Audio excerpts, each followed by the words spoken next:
देखिए, माजी को कब छोड़ेंगे आप? जब इंसाफ होगा। चैप्टर क्लोज कब होगा? रिकंसिलिएशन कब होगा? जब इंसाफ होगा। जब तक इंसाफ नहीं होगा हम कैसे माजी को भूल जाएंगे?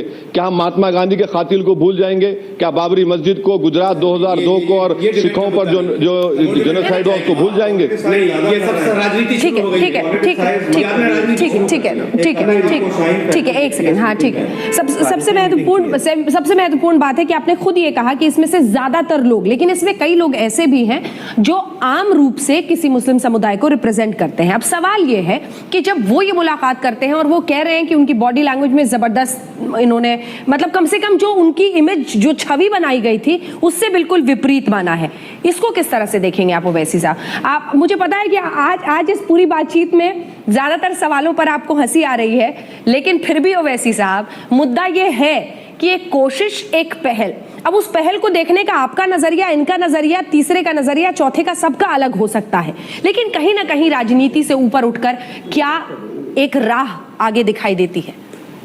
ओवैसी साहब देखिए, मैं फिर से दोबारा वही जवाब दूंगा कि इंसाफ करिए। माजी को हम नहीं भूल सकते।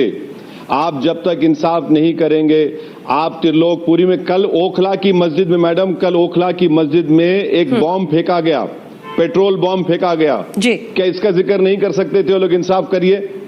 मैं यही तो कह रहा हूं कि देखिए, कोई प्राइम मिनिस्टर से हर कोई मिल सकता है, वो मुल्क के प्राइम मिनिस्टर हैं, मगर सवाल ये पैदा होता है कि मुद्दे क्या हैं, एजेंडा क्या है। और जो लोग ये बता रहे हैं कि हम धर्मगुरु हैं, आप हमारे धर्मगुरु नहीं हो सकते। इस्लाम में कोई मैं एक बात कहना चाहता हूं, मैं आपके सारे जो डेलीगेशन गया था वो मुस्लिम लीडर गए थे, मुसलमानों के लीडर नहीं गए थे। एक चीज, उस बात को आप घुमा फिरा करके 30 5-7 मिनट उसी में चले जाएंगे। हमारे अर्ज करने का मकसद है, जो लोग गए थे, जो मुद्दे आपने गिनवाए हैं, ये आप भी कर सकते थे। आप पार्लियामेंट में साथ बैठते हैं, आप भी कह सकते थे। दूसरों पर इल्जाम लगाने का मतलब। दूसरी बात, जहां तक आरएसएस का सवाल है, तो आरएसएस से हमारी इस डेलीगेशन में जो गए थे उसमें मशहूर है कि किसका ताल्लुक आरएसएस से है। एक आदमी का कीजिए, सारे लोगों को उसमें शामिल। हवाई बातें प्लीज एक सेकंड रुक जाइए। प्रभात झा जी कुछ बहुत ही गंभीर सवाल खड़े कर रहे हो ओवैसी साहब। उनका कहना है कि जब तक वो मरहम इंसाफ का नहीं लगेगा, जब तक वो मरहम इंसाफ का नहीं लगेगा, ये सब बस ऐसे प्रतीक बनकर रह जाएगा।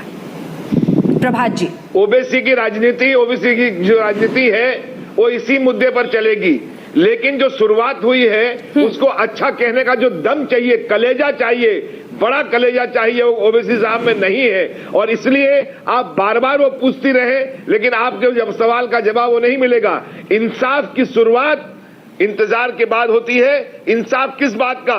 क्या न्यायालय में चलने वाले प्रकरणों को प्रधानमंत्री निपटाएंगे?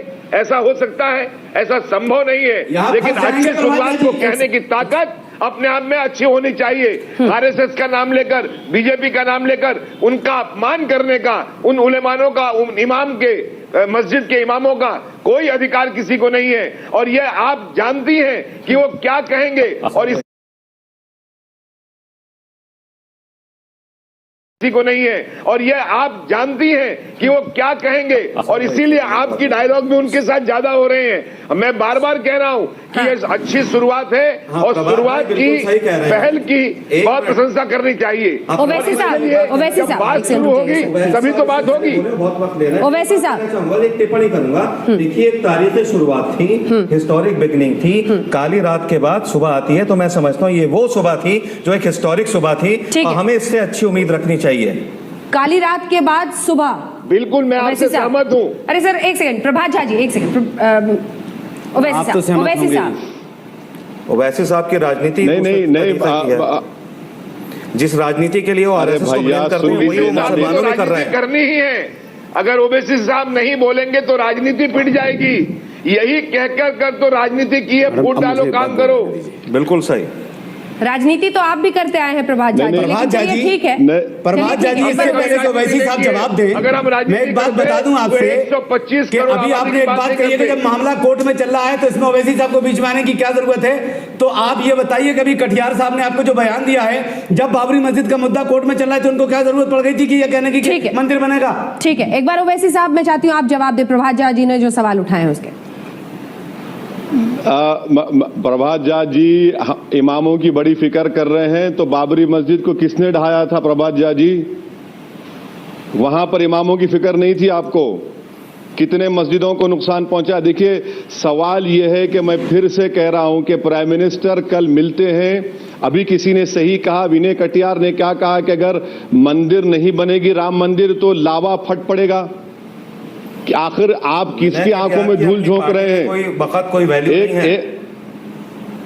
अच्छा, आपकी वैल्यू है वहां पर मोदी के पास? आंखों में धूल नहीं झोंक रहे हैं। आपकी बड़ी वैल्यू है। हम तो अपनी बात कर रहे हैं कि हम प्रत्येक नागरिक का विकास। देखिए, अगर उन्होंने अइमा हजरात की फिक्र की है, प्रभात झा जी एक सेकंड मुझे एक बात कहने दें। अगर इन लोगों ने अइमा हजरात की फिक्र की है, इमाम हजरात की फिक्र की है, मीटिंग करी है, तो मेरे ख्याल से उसमें हम 60 साल से कीड़े निकालते चले आ रहे हैं, 60 साल से हम कन्फ्रंटेशन करते चले आ रहे हैं। अगर एक डायलॉग शुरू हुआ है तो मेरे ख्याल से उसमें ओवैसी साहब आपको भी जुड़ना चाहिए, खुले जहन से जुड़िए आप। ओवैसी जी जुड़ेंगे, साहब को भी जुड़ना चाहिए। देखिए, उनमें और आरएसएस में फर्क क्या है? देखिए, मुझे उनको तो झगड़ा कराना है, मुझे ओवैसी साहब को तो फसाद कराना है, दंगा कराना है। अरे आप कौन सा फसाद नहीं करा रहे हैं प्रभात झा जी? ओवैसी साहब का तो काम है फसाद कराना, आप भी तो उन्हीं के नक्शे कदम पे चल रहे हो। सवाल ही नहीं है। कैसे सवाल नहीं है? चलने की क्या बक रही है? योगी आदित्यनाथ क्या बोल रहे हैं? आराम से इन पर क्यों पाबंदी न लगाई आपने? अगर उन्होंने प्रधानमंत्री जी ने साफ इनकार किया कि ऐसे बोलने वालों से हम ताल्लुक नहीं रखते सुन कौन रहा है? और उन्होंने कहा कि ऐसी बातें नहीं बोलनी मुझे तो लगता है कि वजीर आजम साहब रात में अपने कमरे में जाते होंगे, इनके बयानों को देख करके अपने बात अब आपके दिल में दर्द हो रहा है कि ये बात अच्छी कैसे हो गई। आपके दिल में दर्द क्यों हो रहा है? अच्छी शुरुआत को अच्छी बात क्यों नहीं कह रहे हैं आप कि अच्छी शुरुआत हुई है? ओवैसी साहब इस सवाल के साथ में आपके पास, एक सेकंड प्लीज सर, ओवैसी साहब इस सवाल के साथ मैं आपके पास आना चाहती हूं। और क्या कभी इसमें जुड़ने की बात सोचेंगे आप? जब तक इंसाफ नहीं होगा मैडम, जब तक इंसाफ नहीं होगा कोई जुड़ने की बात नहीं हो सकती। रहा सवाल मेरे पार्लियामेंट के सवालात का, तो मैं पिछले बार 3rd हाईएस्ट सवालात किया। एक साल में इन तमाम मुद्दों को पार्लियामेंट में उठाया। मुझे यहाँ पर वो शायर का शेर याद आ रहा है कि जाफर अज दखन सादिक अज बंगाल, नंगे दीन नंगे वतन। ये कौम क्या, कौमों की इमामत क्या, ये 2 रकात के इमाम क्या जाने। अगर इतना इनको शौक है तो आइए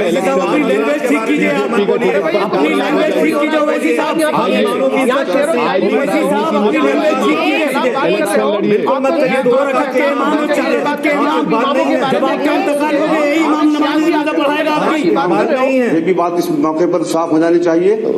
भूतपूर्व सिस्टम में मेरी खिदमत रही है। मुझे इसका जवाब देने दीजिए।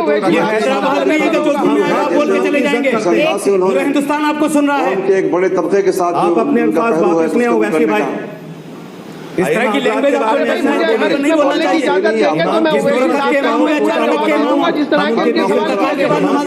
यही पढ़ाएंगे, उनकी इज्जत करके इमाम कह रहे हैं 2 रकात का इमाम मत बोलिए। जो टॉपिक आप उठाते हैं, जो अल्लाह के जवाब देना होगा, जाके वापस लीजिए अपने अल्फाज। लेकिन उनको हल करने के लिए कोई तो ऐसे जुमले बोल जाते हैं। एक आदमी आपका बोल रहा है कि अगर MIM का कुत्ता खड़ा हो जाए तो कैसे बात बनेगी? इतनी मोहब्बत करती है पब्लिक को, उसको वोट दे देगी।